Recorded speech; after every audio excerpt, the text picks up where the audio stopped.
Bienvenue à tous. Aujourd'hui, nous organisons une table ronde sur le sionisme avec 3 universitaires de renommée mondiale. J'ai avec moi le professeur Yakov Rabkin de l'Université de Montréal, le professeur Manuel Ramos de l'Institut universitaire de Lisbonne et le professeur Jeffrey Sachs de l'Université Columbia. Messieurs, bienvenue. Merci beaucoup pour l'invitation. Nous avons dit que nous allions organiser une table ronde sur le sionisme afin d'explorer un peu plus ce concept. Car Yakov, tu y travailles depuis de nombreuses années et tu as écrit de remarquables ouvrages, notamment sur le rejet juif du sionisme. Manuel, dans un précédent podcast, tu as établi un lien entre le sionisme et les croisades. Et Jeff, tu travailles également sur ce sujet depuis un certain temps. Alors, commençons peut-être par la question de savoir comment nous devrions comprendre le sionisme. Faut-il le considérer comme un projet juif, un projet chrétien, un projet européen ou un projet transatlantique? Quelle est la meilleure façon de saisir ce qu'est le sionisme? Commençons avec Yakov.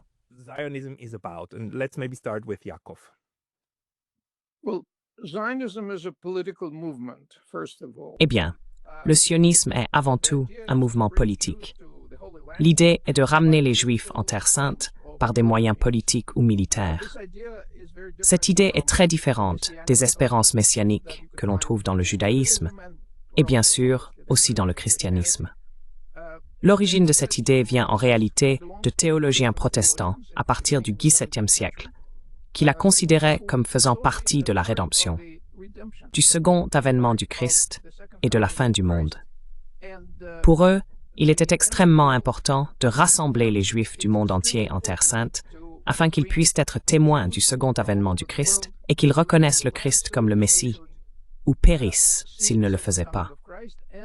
C'est donc un scénario très problématique, pour le dire avec modération.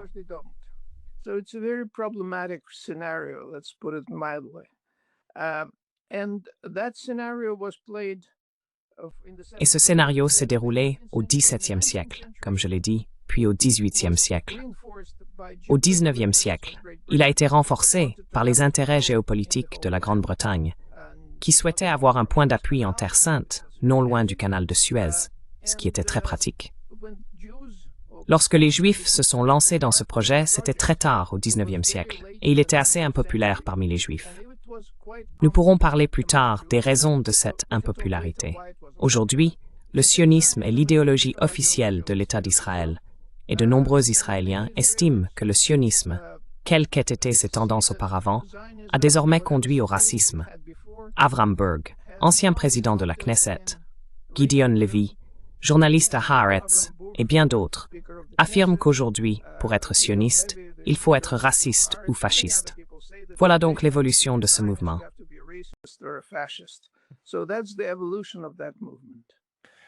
Manuel, comment le décrirais-tu? C'est toi qui, dans une émission précédente, as établi le lien avec les croisades et avec cette forte croyance fondamentaliste chrétienne concernant la Terre Sainte.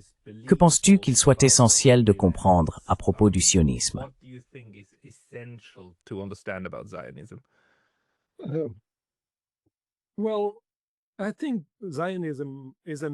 Eh bien, je pense que le sionisme est une ramification d'un mouvement idéologique plus vaste, qui est le messianisme. Et le messianisme est chrétien, mais il est aussi musulman et juif. Je pense que l'histoire du messianisme est probablement aussi ancienne que l'humanité. L'idée que nous atteindrons la perfection, qu'il y aura un jour dernier de jugement, et qu'ensuite tout ira bien, cette attente d'un avenir parfait, est quelque chose d'assez général. Dans l'histoire du messianisme, qui, comme je l'ai dit, donne naissance à cette ramification qu'est le sionisme spécifique, je pense qu'il faut remonter, comme je l'ai déjà proposé, aux croisades et aux divers mouvements du christianisme qui cherchaient une voie vers la fin des temps.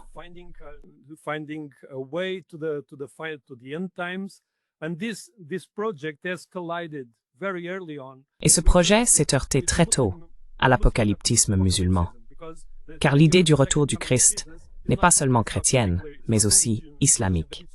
L'idée du retour d'Isa est profondément ancrée dans la pensée musulmane.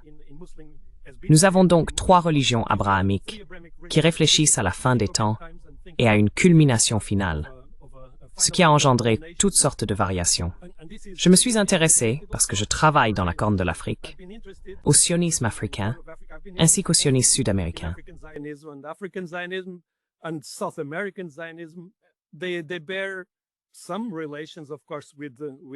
Ils ont bien sûr un certain lien avec le sionisme occidental et le sionisme israélien, mais ils sont assez différents. Je pense que nous devrions également inclure ces formes de sionisme dans la discussion, car elles ne se rattachent pas nécessairement à l'idée que Sion sera établi à Jérusalem. C'est beaucoup plus symbolique, et cela concerne bien davantage le présent. Cela ne se projette pas dans l'avenir, mais dans le maintenant.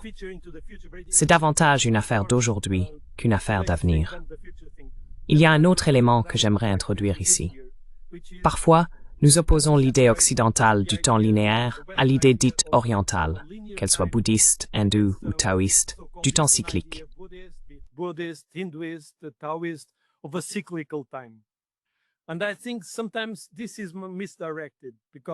Et je pense que parfois, cela est mal orienté, car il existe de nombreuses formes de messianisme et d'apocalyptisme dans les religions orientales.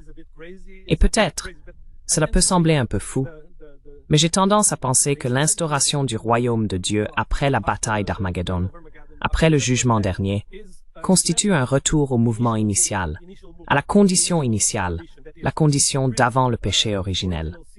Ainsi, on peut aussi voir l'apocalyptisme comme une forme cyclique. Il y a certes cette idée de linéarité, mais cette linéarité dissimule une forme cyclique, moins marquée que dans les religions orientales. Mais je pense que nous devrions aussi essayer de concevoir ces idées des temps ultimes comme faisant partie d'une réflexion sur le renouveau.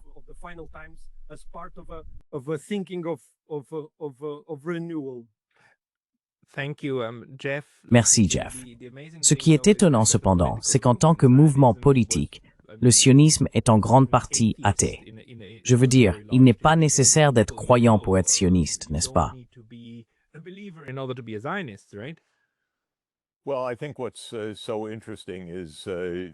Eh bien, je pense que ce qui est si intéressant, ce sont toutes les origines différentes et parfois totalement contradictoires de cette idée. Mais aujourd'hui, le sionisme est l'idéologie qui guide l'État d'Israël. C'est donc une idéologie politique, un mouvement, comme l'a dit Yaakov. Si l'on regarde en arrière, et tout comme ces deux grands experts dont j'ai appris, je ne suis qu'un étudiant de la question, cherchant à comprendre les implications politiques et géopolitiques. Il y a la dimension messianique, dont parle Manuel. Il y a aussi la dimension chrétienne, en particulier celle du protestantisme évangélique, qui voit le retour des Juifs en Terre Sainte comme un prélude à la parousie, la seconde venue du Christ.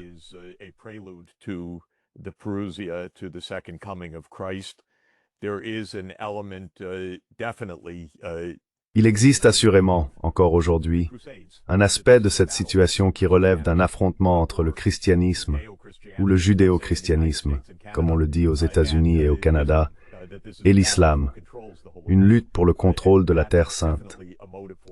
C'est sans aucun doute une force motrice pour de nombreux sionistes américains.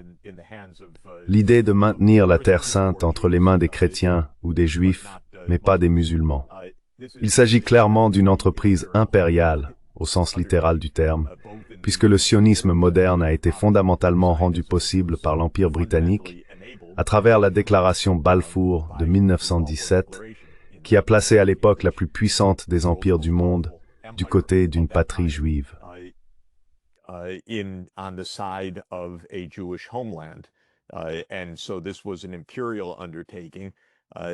C'était donc une entreprise impériale.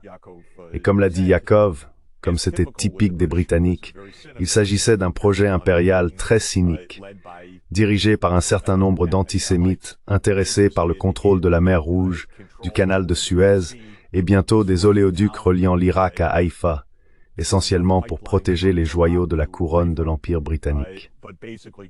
On croyait également que l'annonce de la déclaration Balfour inciterait les États-Unis à rejoindre la Première Guerre mondiale aux côtés des Britanniques. C'était donc une manœuvre impériale britannique typique qui la soutenait. Et aujourd'hui, nous avons l'Empire américain, qui a été le grand promoteur et soutien du sionisme moderne et de l'État d'Israël.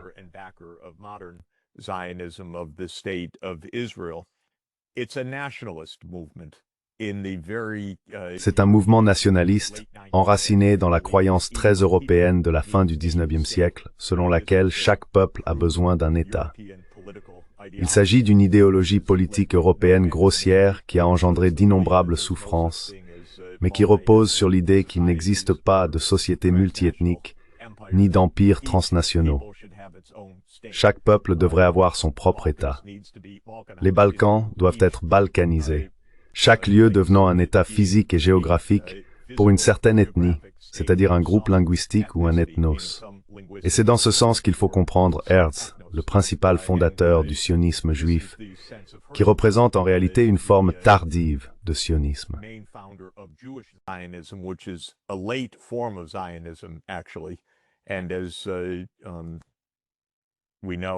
Et comme nous le savons, Herzl était complètement irréligieux, ignorant de la religion, indifférent ou sceptique à son égard. Il se préoccupait de l'antisémitisme et du nationalisme, dans le sens où un ethnos devait posséder un État physique. Pour lui, que ce soit l'Ouganda, la Terre Sainte ou un autre lieu, relevait en grande partie de la tactique. Aujourd'hui, le sionisme est l'idéologie d'un véritable État politique. Le but du sionisme du XXe siècle était de sécuriser l'État, une lettre entende.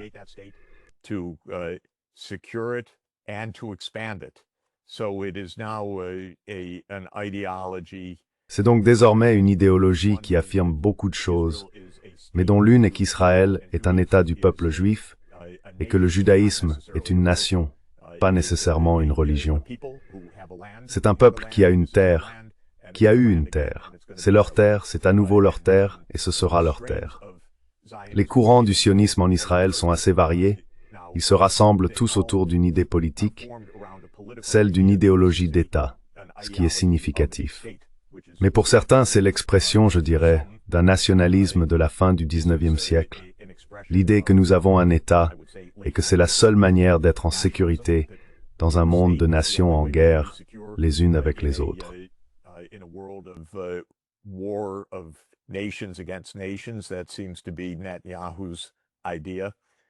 Cela semble être l'idée de Netanyahou. Pour d'autres, cela remonte à la rédemption biblique et devient donc une forme de messianisme. Accomplir la promesse de Dieu concernant cette terre, quelle que soit précisément cette promesse, peut-être du Nil à l'Euphrate ou autre chose. C'est donc un mélange d'idées toutes centrées autour de l'État. Ce que je trouve si important, et je suis ravi de rencontrer Manuel Ramos, honoré d'être sur ce panel, c'est que j'ai été un étudiant de longue date de Yaakov Rabkin, qui m'a tout appris à ce sujet. Et pour moi, ce que Yaakov m'a aidé à comprendre, c'est que je n'avais aucune attirance particulière pour tout cela, et que j'étais même assez rebuté par le comportement réel d'Israël.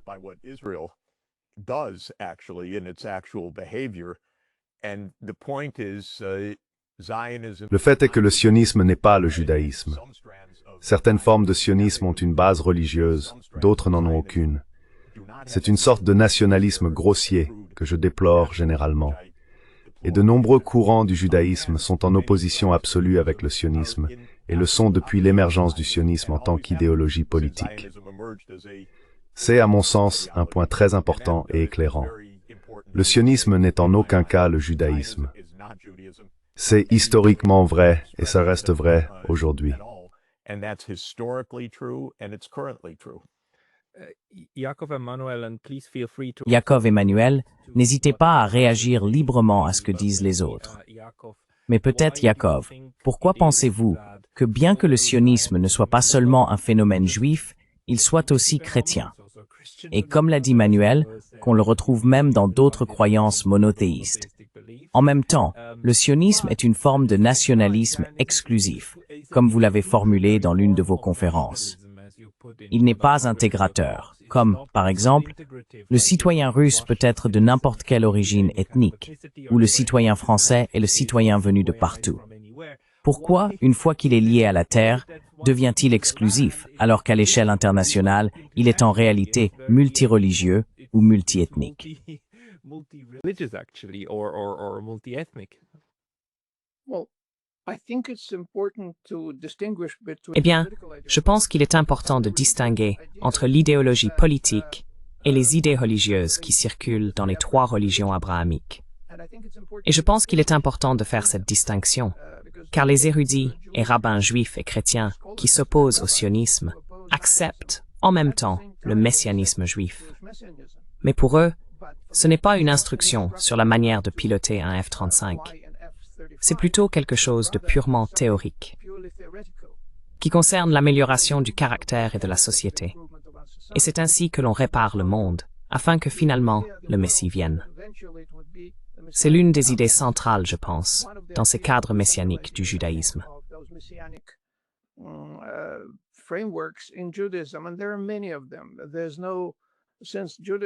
Et il y en a beaucoup.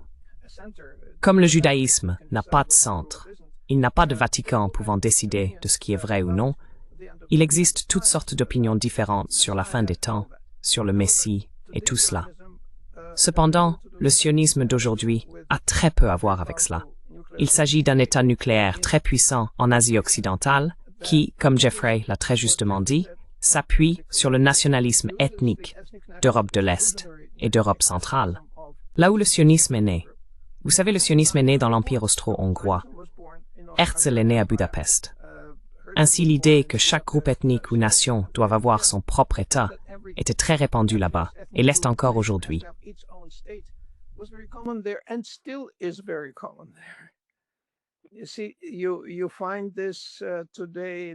On le voit très clairement aujourd'hui dans les États baltes, en Pologne et dans le régime actuel en Ukraine. Ce n'était pas comme ça auparavant, mais maintenant, ça l'est. Ainsi, l'idée d'un nationalisme exclusif existe. Et pour Israël, c'est une justification du nettoyage ethnique et même du génocide. En d'autres termes, ils veulent avoir une population purement juive sur la terre d'Israël. Ils cachaient autrefois cette idée. Maintenant, ils sont beaucoup plus explicites à ce sujet. Mais je le répète, il y a très peu de points communs entre l'idéologie politique du nationalisme ethnique, ce qu'est le sionisme et le racisme aussi, et toutes ces théories messianiques qui en effet ont beaucoup en commun entre elles. Mais elles ne sont pas mises en pratique, sauf bien sûr pour les croisades, qui sont un bon précurseur, si l'on veut, de l'idéologie sioniste.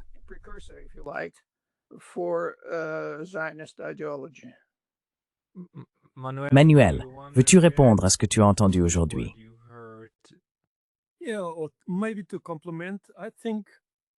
Peut-être pour compléter cela, je pense qu'il y a un autre élément ici dont Jeffrey a parlé, le colonialisme. Le sionisme, tel qu'il est conçu en Israël aujourd'hui, est un produit colonial. Et comme Yaakov l'a mentionné, la question du génocide est assez intéressante à relier à ce qui se passe à la Cour internationale de justice, car le pays qui porte l'accusation est l'Afrique du Sud, ce qui est significatif. Ainsi, d'une certaine manière, nous avons un pays sud-africain qui prend cette position. Et par exemple, le Brésil. Le Brésil est profondément sioniste. Environ 30% de la population est sioniste évangélique. On le retrouve partout en Amérique du Sud, et on trouve le sionisme partout en Afrique. Mais c'est un sionisme, comme l'a dit Yaakov, qui est religieux, mais pas seulement. En Afrique, et surtout en Afrique du Sud, le sionisme n'est pas purement religieux. Il est aussi profondément politique.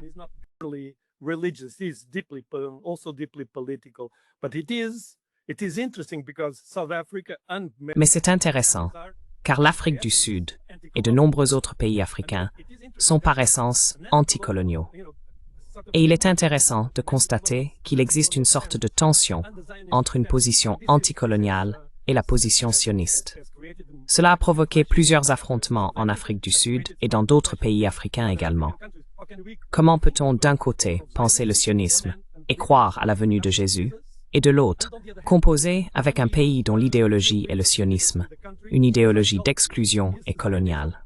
Je trouve donc intéressant d'examiner ces deux formes de sionisme, l'une exclusive, l'autre pas du tout, qui d'une certaine manière s'affrontent actuellement devant la Cour internationale de justice.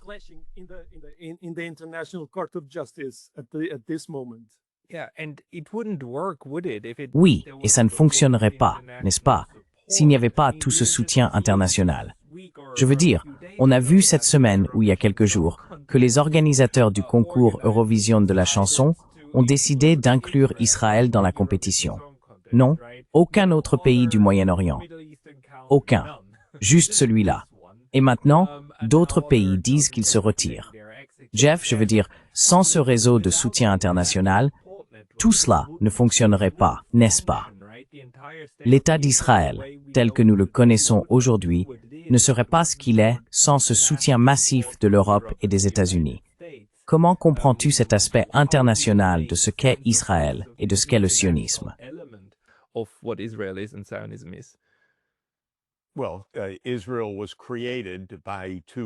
Eh bien, Israël a été créé par deux grands empires. L'Empire britannique, jusqu'à la déclaration d'indépendance d'Israël, puis l'Empire américain, qui a soutenu Israël après le vote de l'ONU sur le plan de partage. L'Europe continentale est, je dirais, un acteur secondaire dans tout cela, plus divisé sur certaines de ces questions. Mais ce sont les Britanniques et les Américains qui ont d'abord établi le soi-disant foyer national juif par la déclaration Balfour. Puis ce fut la pression américaine en 1947 qui a permis l'adoption du plan de partage, lequel attribuait à l'époque 56% de la Palestine mandataire britannique à environ un tiers de la population qui était juive.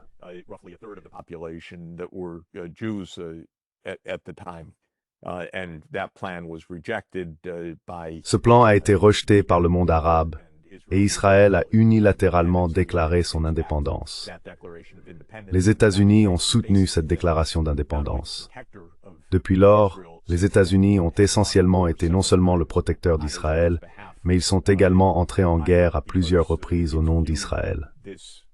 Soit parce qu'ils considéraient cette entreprise comme quelque chose de positif pour l'Empire américain, et voyaient Israël comme le grand porte-avions des États-Unis au Moyen-Orient, selon certains stratèges américains, soit parce que les États-Unis sont entre les mains du lobby sioniste, ce qui est absolument vrai. Ainsi, l'armée américaine a été mise à la disposition d'Israël à plusieurs reprises, surtout au cours du dernier quart de siècle, dans des guerres de choix.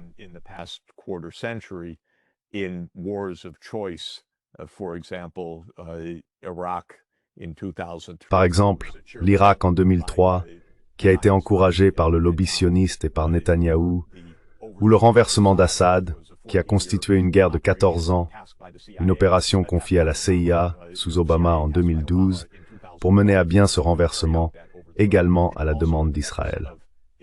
Il s'agit donc clairement d'un projet impérialiste, et Israël n'existerait pas sous sa forme actuelle sans cela.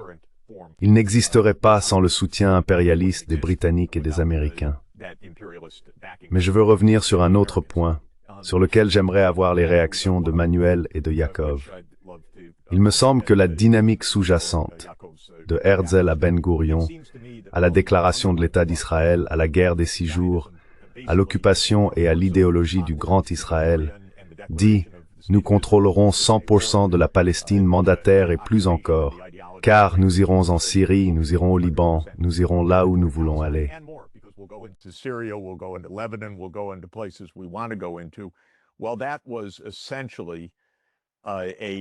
Eh bien, c'était essentiellement un projet nationaliste, exclusionnaire, impérialiste et colonialiste. Tout cela à la fois. Au cours des 40 dernières années, une force puissante est apparue, la dimension religieuse, comme moteur de la société et de la politique israélienne, en particulier parmi les colons des territoires palestiniens occupés, notamment en Cisjordanie. Et pour moi, c'est très intéressant. Je suis allé pour la première fois en Israël il y a 53 ans, quand j'étais lycéen. Israël conservait encore une patine d'idéologie socialiste et laïque de l'État, mais la plupart des gens que j'ai rencontrés étaient, enfin, disons qu'il n'y avait pratiquement personne de religieux parmi eux. Quand j'y suis retourné dans les années 1980, soudain, il y avait ces jeunes gens avec leurs kippas, leurs calottes sur la tête, dollar store, et un peu...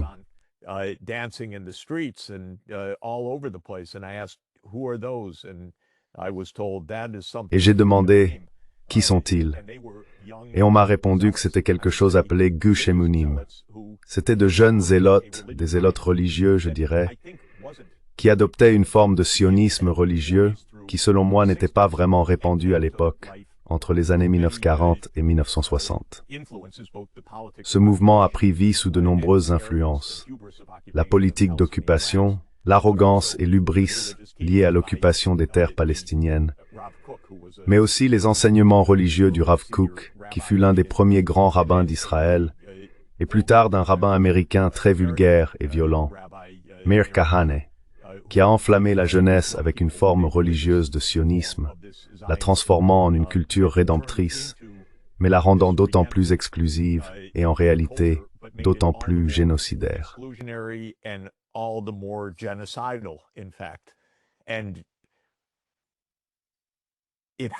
Et ça renvoyait à certains livres de la Bible, qui sont clairement des livres génocidaires aussi, tellement choquants à lire, surtout le livre de Josué, qui est en gros un manuel de génocide en série. Dieu dit « Tuez les 8 nations suivantes, tout le monde, ne laissez personne en vie. » Ou est-ce 7? Excusez-moi. Tuez 7 nations, ne laissez personne en vie. Et si je ne me trompe pas, le roi Saül est réprimandé pour avoir pris le roi Amalécite en otage, au lieu de le tuer comme il en avait reçu l'ordre. C'est donc un manuel de génocide. Et si vous êtes un sioniste religieux de nos jours, c'est votre manuel.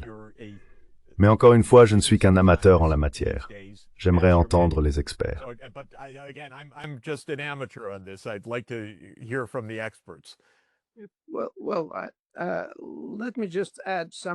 Eh bien, permettez-moi simplement d'ajouter quelque chose à ce qu'a dit Jeffrey. En effet, les origines du mouvement sioniste sont laïques. Ils ont utilisé la Bible comme justification de leur présence en Terre Sainte. En fait, l'un de mes collègues israéliens l'a résumé de manière très concise. Il a dit en substance que la revendication sioniste sur cette terre est très simple, et il faisait référence au fondateur de l'État d'Israël. Dieu n'existe pas, et il nous a promis cette terre. Et c'est exactement ainsi que cela a fonctionné. Je dirais que cela a fonctionné ainsi jusqu'à la guerre des 6 jours, la guerre de 1967, car les gens qui ont construit le pays étaient des socialistes laïcs. Enfin, des socialistes, je dirais. Un autre collègue israélien, Zeev Sternhell, ne savait pas comment les appeler. Il a dit « Nous ne pouvons pas les appeler socialistes nationaux, car ce terme signifie autre chose. »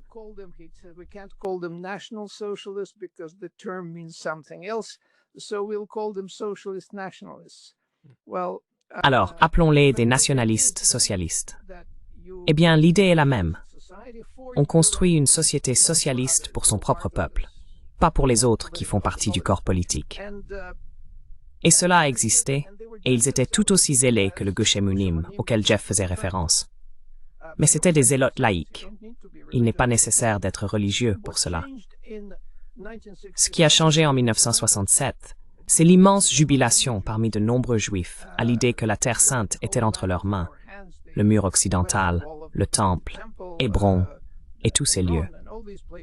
Et encore une fois, Jeff a mentionné Rav Kook. Rav Kook, le père, est mort bien avant la création de l'État d'Israël, mais son fils, Tzvi Yehuda Kook, également rabbin, a formé toute une génération d'activistes qu'on peut appeler des zélotes.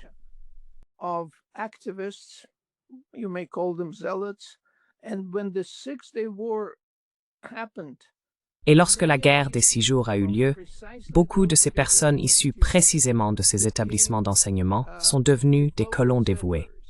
Ils sont partis avec un courage et une intégrité remarquables, parfois contre la volonté du gouvernement israélien, pour s'installer dans ces territoires. Ils étaient très motivés. En fait, lorsque j'étais en congé sabbatique à Jérusalem, mon voisin était officier à Hébron. Il m'a raconté que, je crois que c'était à 68 ou 1969, un groupe de juifs religieux l'avait approché en lui disant « Nous aimerions passer Pessah à Hébron ». Il leur a répondu « Bien sûr, allez à l'hôtel ». Puis il a ajouté « Je n'aurais pas dû les laisser entrer. Ils ne sont jamais repartis. »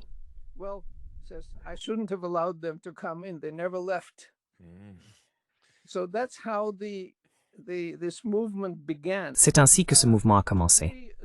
Aujourd'hui, tout d'abord, ces gens ont beaucoup plus d'enfants que les sionistes laïcs, et le sionisme laïque est effectivement en déclin. La partie la plus active, la plus dévouée du mouvement sioniste aujourd'hui et de l'État d'Israël, ce sont ces nationalistes religieux.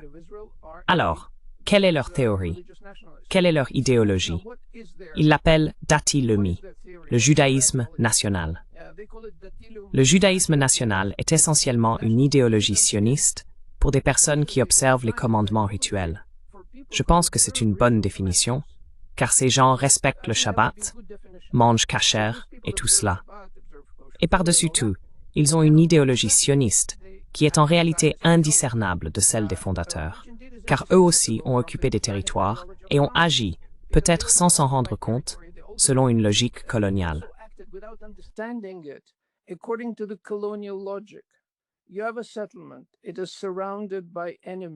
Vous avez une colonie. Elle est entourée d'ennemis, pour ainsi dire. Vous voulez donc agrandir la colonie. Et puis encore, vous avez des ennemis. Alors vous vous étendez, encore et encore. C'est pourquoi Israël est si expansionniste. En fait, Anita Shapira, une historienne très éminente du mouvement sioniste et de l'État d'Israël à Tel Aviv, a expliqué que c'est là la logique de la colonisation. Chaque fois qu'une minorité se sent menacée, elle cherche à s'étendre. Mais cela ne résout rien. Et si l'on regarde l'histoire d'Israël, d'abord ce furent les Palestiniens qui les dérangeaient, puis les États arabes, puis l'Iran. Eh bien, cela finira peut-être en Australie, je ne sais pas. Mais ils ont toujours... Vous voyez, je voulais simplement dire que cette logique expansionniste, dont les gens ne sont peut-être même pas conscients, guide pourtant leurs actions.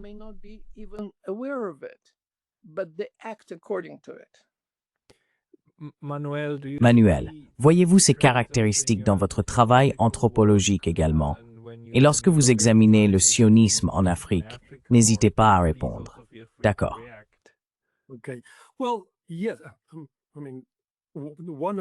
Eh bien oui, je veux dire, l'une des plus anciennes formes de sionisme en Afrique, comme nous le savons, se trouve en Éthiopie. Vous savez, les Éthiopiens sont littéralement le peuple élu, car l'Arche d'Alliance a été emportée de Jérusalem. Elle se trouve à Aksum.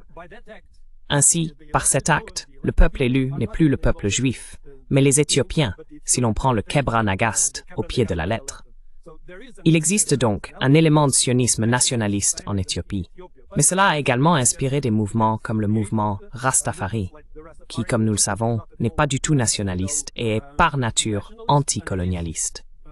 Je pense que parfois, lorsque nous parlons de laïcité versus religion, nous avons tendance à passer sous silence les points communs.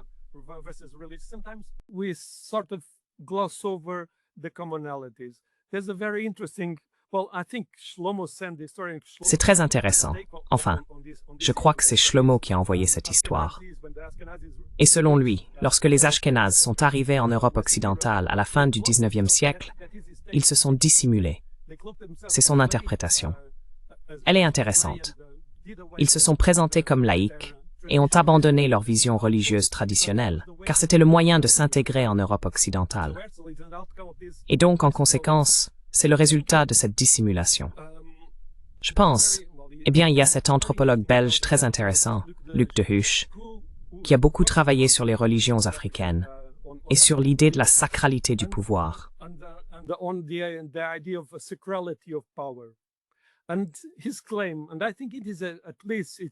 Et son affirmation, et je pense que c'est au moins une affirmation qui mérite d'être examinée, est que l'on ne peut pas avoir de centralisation du pouvoir et de l'État sans une sacralisation du pouvoir. Au cours du XXe siècle, le passage d'une source religieuse du pouvoir, fondée sur l'autorité de l'Église, à un État laïque, n'a en rien supprimé la sacralisation du pouvoir. C'est pourquoi, d'une certaine manière, nous avons eu toutes ces figures autoritaires.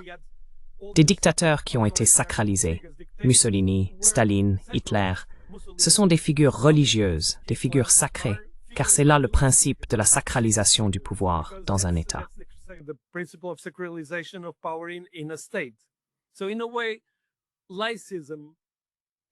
Donc, d'une certaine manière, la laïcité, comme il l'a formulée, ou plutôt, je le dirais autrement, La science politique, telle qu'il la conçoit, n'est qu'une discipline, une sous-discipline des études religieuses. Autrement dit, on ne peut pas se passer de la religion et du sacré lorsqu'on réfléchit à l'État. Ainsi, la laïcité n'est pas, vous savez, une idéologie laïque. Ce n'est pas si différent d'une idéologie religieuse ou de la politisation de la religion. Donc, d'une certaine manière, je pense que cela nuance la question et nous aide à comprendre pourquoi un projet fondamentalement laïque pour Israël, dans les années 1940, s'est transformé en un projet religieux ou en un projet religieux politisé. Parce qu'il n'y a pas tant de différence. Oui, je vous en prie. There's not that much difference. Yes, please. Yeah, if I may, I think there are two different Oui, aspects. si je puis me permettre, je pense qu'il y a deux aspects différents à cela. Le premier est la sacralisation du pouvoir, la bannière sacrée et toutes ces sacralités que l'on retrouve dans les États laïques. Prenez la statue de la nation à Paris, qui devrait être laïque, mais qui est clairement sacrée. On utilise même le terme « la nation sacrée », c'est-à-dire la nation sacrée. C'est un premier aspect, où un État politique emprunte des éléments du décorum religieux. Mais ce que nous voyons en Israël est une combinaison. Il y a un second aspect. Des personnes qui adhèrent à l'idéologie politique la justifient, pour elles-mêmes et pour les autres, sur la base de leur interprétation des textes religieux. Comme Jeffrey l'a mentionné, le livre de Josué, avec ses récits de génocide et tout cela. Stories of genocide and all that. Not only stories, commands of genocide. It's not. Pas seulement des récits, des ordres de génocide. Ce ne sont pas des récits. Alors qu'a fait la tradition juive de cela? Elle l'a vraiment atténué par l'interprétation. Dans mon livre Une menace de l'intérieur, j'en parle. Mais je peux donner un très bref exemple. Le patriarche Jacob, dans le Pentateuque, dit très clairement qu'il a conquis la ville avec une épée et une arche. Et quand on regarde le commentaire traditionnel, il dit qu'il a conquis la ville par l'étude de la Torah et les bonnes actions. C'est typique du judaïsme rabbinique. Et qu'ont-ils fait du génocide des 7 nations? En réalité, on disait déjà, eh bien, il y a eu beaucoup d'invasions en Terre Sainte, et nous ne savons plus qui sont ces 7 nations. Par conséquent, le commandement n'est plus applicable. And therefore the commandment is no longer applicable. And I can go on to show how. Et je pourrais continuer encore et encore à montrer comment les angles vifs de ces livres ont réellement été transformés en quelque chose de très différent.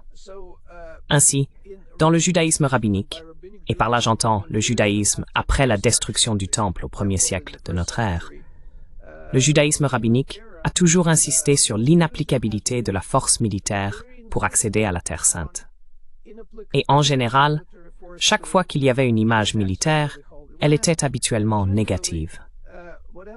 Dans la Haggadah de Pessah, le texte que de nombreuses familles lisent la nuit de Pessah, il y a 4 fils, un fils intelligent, et l'un d'eux est le fils méchant.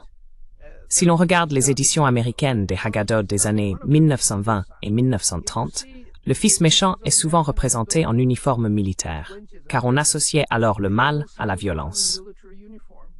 Ce n'est évidemment plus le cas aujourd'hui, et particulièrement pas en Israël. This is obviously not true today, and particularly not true in Israel. Jeff, isn't it just a huge tragedy that on the one Jeff, hand we have these n'est-ce pas une immense tragédie que d'un côté nous ayons ce judaïsme rabbinique qui est même très pacifiste, et que de l'autre, nous ayons cette forme très laïque et étrange de sionisme qui a engendré une violence extrême, et qui fonde en réalité cela sur ce qu'elle interprète comme des commandements issus du livre. what the commandments are from the book? Yeah, I think it behooves us to add one. Oui, je pense qu'il nous incombe d'ajouter ici un autre thème important, à savoir que nous faisons des distinctions entre le judaïsme rabbinique, ce qu'on pourrait appeler le sionisme laïque, et maintenant ce nouveau sionisme religieux. Mais l'un des thèmes du sionisme laïque n'était pas seulement le nationalisme exclusif qui séduisait, mais aussi la motivation qui le sous-tendait. Je pense qu'il est juste de dire que dans l'esprit de Herzl, et je sais que dans ma propre famille ou dans les discussions, c'était une idée différente, à la fois laïque et non laïque. Les Juifs sont soumis à un antisémitisme absolument inévitable, insoluble, incurable. Et donc c'est le seul remède. Il y a donc ici une autre idéologie, celle des Juifs comme exclus et vulnérables, et du sionisme comme remède à cela.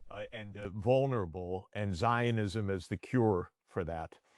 Zionism as the answer, not simply say Le sionisme comme réponse, non pas simplement, disons, comme les Tchèques voulant leur propre terre ou les Estoniens voulant leur propre terre, mais l'idée que les Juifs ne peuvent échapper à leur destin dans les terres européennes ou dans l'Empire russe. Ils feront face à la persécution, ils feront face aux pogroms, et ainsi de suite. Et cela, à l'époque, était très clair. Bien sûr, la voix la plus extrême de ce courant était le révisionniste Jabotinsky, qui disait qu'il fallait créer un homme nouveau. Il fut le mentor du père de Netanyahou, qui était, je crois, son deuxième secrétaire particulier, si je ne me trompe pas. Je tiens cela d'Yakov, donc corrigez-moi si j'ai tort. Mais le fait est que c'était une conviction absolument dominante, que c'était là l'échappatoire à la persécution éternelle, et que c'était nécessaire. Bien sûr, cela ne tenait aucun compte des Arabes qui se trouvaient là, c'était un inconvénient. Par conséquent, il valait mieux dire un mensonge. Une terre sans peuple pour un peuple. Excusez-moi, aidez-moi. Une terre sans peuple pour un peuple. Oh oui, une terre sans peuple, pour un peuple sans terre. Oui, exactement. Une terre sans peuple pour un peuple sans terre. C'était l'idéologie très commode. Nous devons être là parce que nous allons être persécutés. Et puis avec l'Holocauste, cela est devenu une vérité évidente. C'est pas une vérité évidente, bien sûr. Il y a 1000 choses à dire à ce sujet, mais cette idéologie laïque est devenue évidente. Une religion de la persécution. Nous devons être forts, nous devons avoir un État, sinon nous mourrons. Et c'est une croyance très très forte parmi les Juifs en Europe et dans d'autres parties du monde. Ce n'est pas du tout notre expérience d'être Juif aux États-Unis. J'ai 61 ans et je n'ai jamais eu, de toute ma vie, un seul incident antisémite.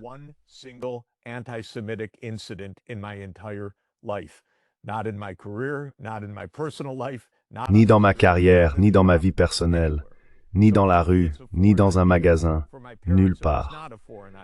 Donc pour moi, c'est une idée étrangère. Pour mes parents, ce n'était pas une idée étrangère. Je ne sais pas, en partie à cause de ce qu'ils ont vécu, mais aussi parce que ce sont leurs cousins qui ont perdu la vie pendant l'Holocauste, et leurs cousins qui ont fui vers la Palestine pour contribuer à la création d'Israël. C'est donc une partie de l'idée laïque.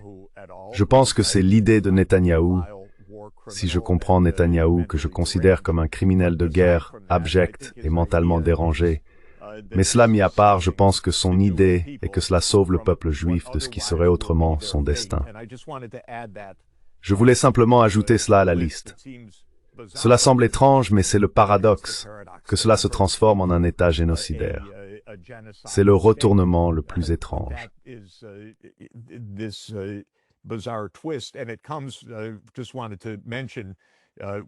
cela vient, je voulais simplement le mentionner, lorsque Yaakov a évoqué la logique de l'expansionnisme, du colonialisme de peuplement.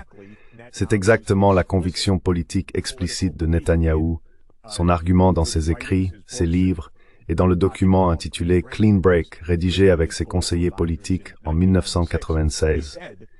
Il disait « Notre projet sioniste enflammera les États de la région. Ils soutiendront des mouvements militants comme le Hamas ou le Hezbollah. Notre tâche n'est pas de combattre les militants. Notre tâche est de combattre les États qui soutiennent les militants. On ne combat pas les terroristes. On combat les États qui financent les terroristes. Et c'est pourquoi la guerre est incessante au Moyen-Orient. Guerre au Liban, en Syrie, en Irak, en Iran, au Yémen et en Afrique. En Somalie, au Soudan, en Libye.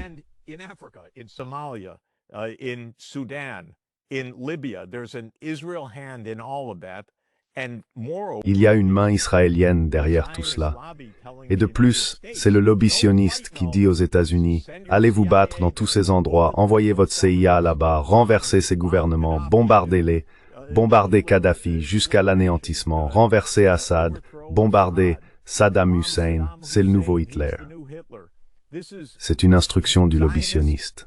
Et c'est exactement cette logique. Mais je voulais simplement ajouter cet élément. S'il y avait une religion séculière, c'était la religion de la lutte contre la persécution.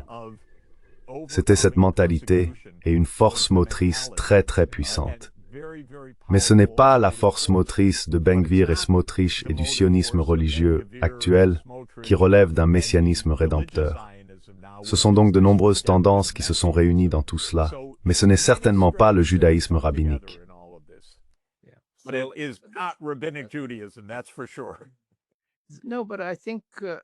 Non, mais je pense que ce que vous venez de dire sur l'antisémitisme est très important, car c'est devenu une arme. Il a été instrumentalisé. Et vous qui êtes à l'Université Columbia, je n'ai pas besoin de vous expliquer comment cela fonctionne. Exactement.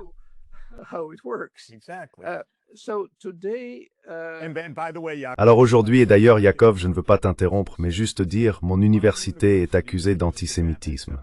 On ne peut pas imaginer une institution plus juive. En Amérique du Nord, peut-être l'université Yeshiva, mais pardonne-moi de le dire, c'est une université juive. Je veux dire, c'est une université, donc ouverte. Professeurs juifs, étudiants juifs, idées juives. Et pourtant, elle a été instrumentalisée, exactement comme tu le dis. Désolé de t'avoir interrompu.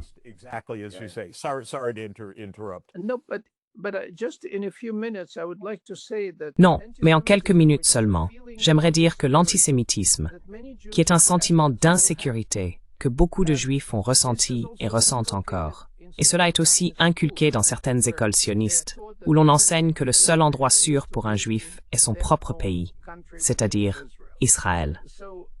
Ainsi, même si, par exemple, les jeunes Américains ne font pas l'expérience de l'antisémitisme, ils identifient comme antisémitisme toute critique d'Israël, parce que Israël est devenu, dans leur esprit, le Juif collectif. Et donc, si l'on dit qu'Israël commet un génocide, c'est un meurtre rituel. Mais le meurtre rituel est quelque chose de très différent. Ce qu'ils font constamment, c'est présenter Israël comme s'il s'agissait d'un petit garçon sans défense, dans le ghetto de Varsovie, en 1942. Or, Israël est une puissance nucléaire, l'une des armées de terre les plus puissantes du monde. Et c'est Edgeful.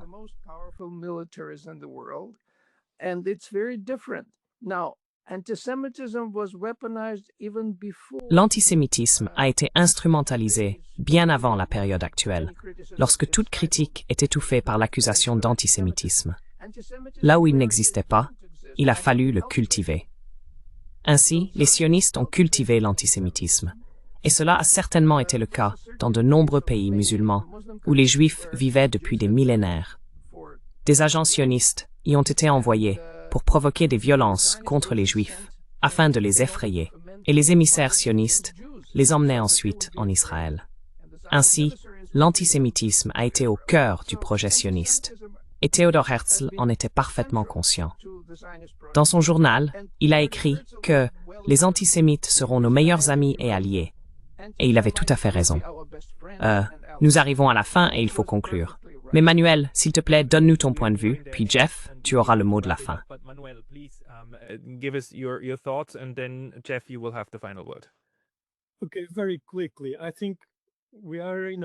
D'accord, très rapidement. Je pense que nous vivons un moment de, eh bien, cela a été démontré, un moment de radicalisation. Cet expansionnisme israélien, ce génocide, c'est une radicalisation d'éléments déjà présents dans le projet sioniste. Cette radicalisation, à mon avis, doit être comprise en lien avec les grands bouleversements géopolitiques et géoéconomiques du monde. Elle s'accompagne de la perte perçue de l'hégémonie occidentale et de l'émergence d'un monde différent, multipolaire. Je pense donc que cette coïncidence, cette synchronicité, n'est pas accidentelle. On pourrait presque dire que c'est le dernier cri, ou le dernier hurlement, d'un empire mourant. Cette expression de radicalisation totale doit être envisagée en relation avec la perte d'hégémonie de l'Occident et des États-Unis.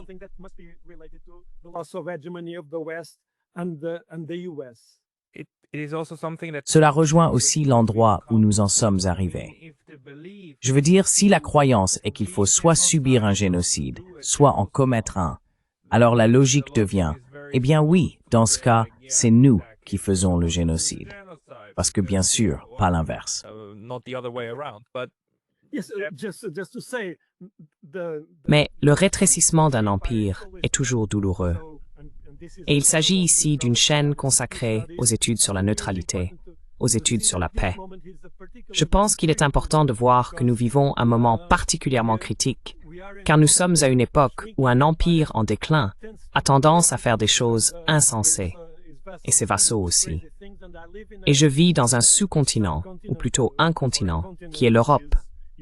Un continent qui devient complètement fou. Je veux dire, je n'ai jamais vu des dirigeants aussi fous et aussi imbéciles qu'ils le sont aujourd'hui.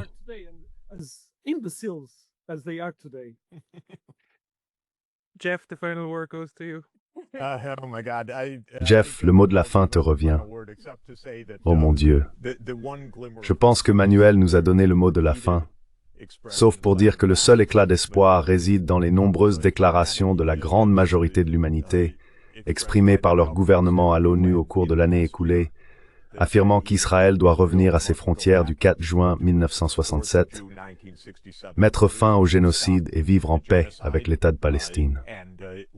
Elis Yerni is not a stop to a breathed. It to try to breathe the Marine. Up until this moment, it may continue to block it. I'm just looking at the wires as we talk. Je regarde simplement les dépêches pendant que nous parlons. Netanyahou va rencontrer Trump à la fin du mois de décembre.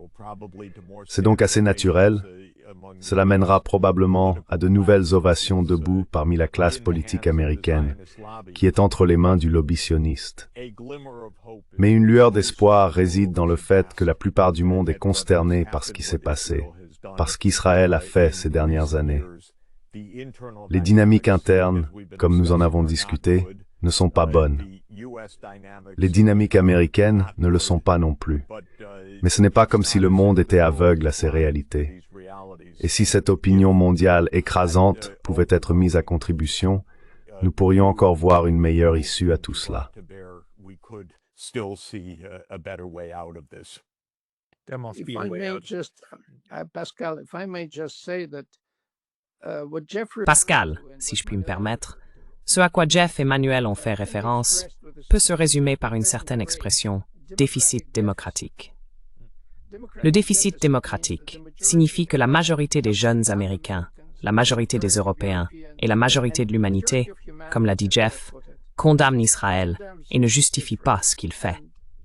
Mais tout autant, ils condamnent les politiques de leur gouvernement dans d'autres domaines, sans aucun effet.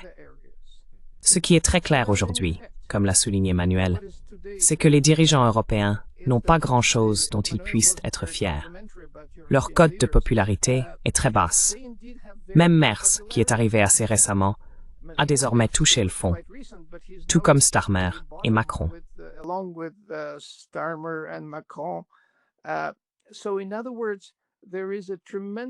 En d'autres termes, il existe une polarisation énorme entre la grande majorité de la population et la classe dirigeante. Et c'est précisément cela qui est explosif. C'est là qu'Israël devient essentiel, car il a perfectionné les technologies de surveillance et de contrôle des populations. Et que fait-on? On les qualifie de terroristes. Jusqu'à présent, nous n'avons eu, pour ainsi dire, que des narco-terroristes, qu'on fait exploser en mer sans aucune raison. Mais très bientôt, il y aura d'autres terroristes qui seront traités à peu près de la même manière. Je pense donc que si nous mettions l'accent sur le déficit démocratique, et donc sur l'organisation visant à renverser ce déficit, ce serait une voie très productive à suivre, y compris dans le cas d'Israël.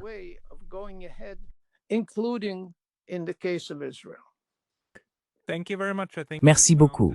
Je pense que nous avons trouvé le sujet de notre prochain webinaire. Je tiens à vous remercier tous, Yaakov Rabkin, Manuel Ramos, Jeffrey Sachs. Merci pour votre temps. Thank you for your time. Thank you. Merci. Au revoir. Bye.